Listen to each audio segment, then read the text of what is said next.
Hello and welcome. The United Nations moves thousands of men, women and machines all around the world to maintain peace and keep all its operations humming.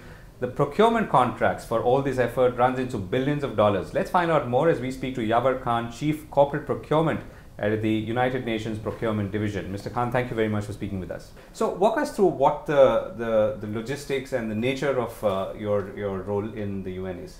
Okay, I'm the Chief of Corporate Procurement Section for the United Nations, and so my role is to predominantly support, obviously, offices away from headquarters and procurement in New York, but the Procurement Division overall supports peacekeeping operations, and 80% of our budget is spent basically on supporting peacekeeping operations. So these are the blue helmeted soldiers that you see around the world keeping peace.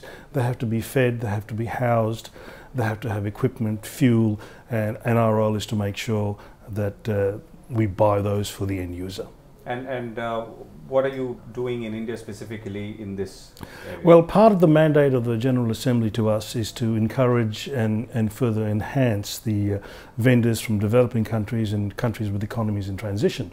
And part of the reason why I've been invited here is to provide information on how the UN does business in terms of encouraging more suppliers to register with us on the United Nations Global Marketplace, in the hope that we will get more competition from vendors from India. And are you seeing any new kinds of expressions of interest as opposed to before? Well, procurement is always evolving, supply chain is always evolving, so obviously technology is enhancing, so we're seeing continually new technological requirements that are coming up. We're looking at changing the way that we charter aircraft, so we're continually monitoring and evolving our procurement processes. What's changing on the geopolitical front in terms of complexity as well as geographically that's changing the way you perhaps are writing your procurement contracts? Sure.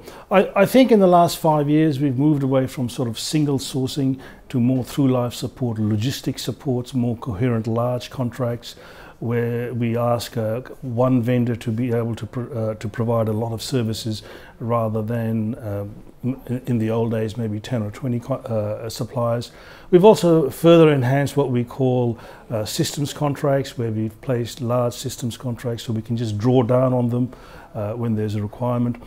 And I think in the last 2 years we've opened a United Nations Procurement Division office in Entebbe as a regional procurement office, because a lot of our requisitioners or end users are in Africa, and so that's further enhanced the ability to service our customers in a more efficient manner.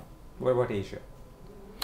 In Asia, the peacekeeping operations are limited, so as such, predominantly our peacekeeping operations are centered around Africa and the Middle East.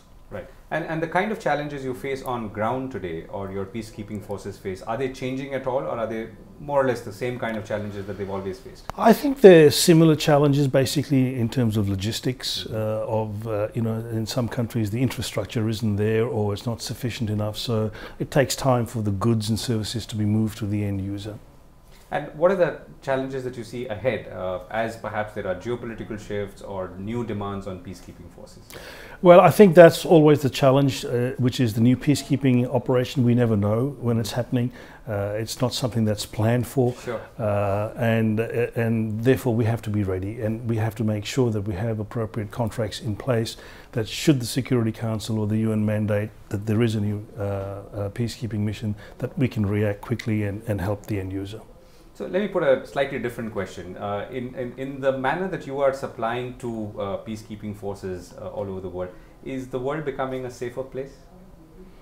That's an interesting question, and I'm not sure from a procurement perspective I can answer that. Right. No, I mean the question is really, are you putting out more men, women and machines than ever before, or is it less, or do you see any trends there? I think it's fair to say that our procurement has increased. In 2012 it's gone to $15 billion.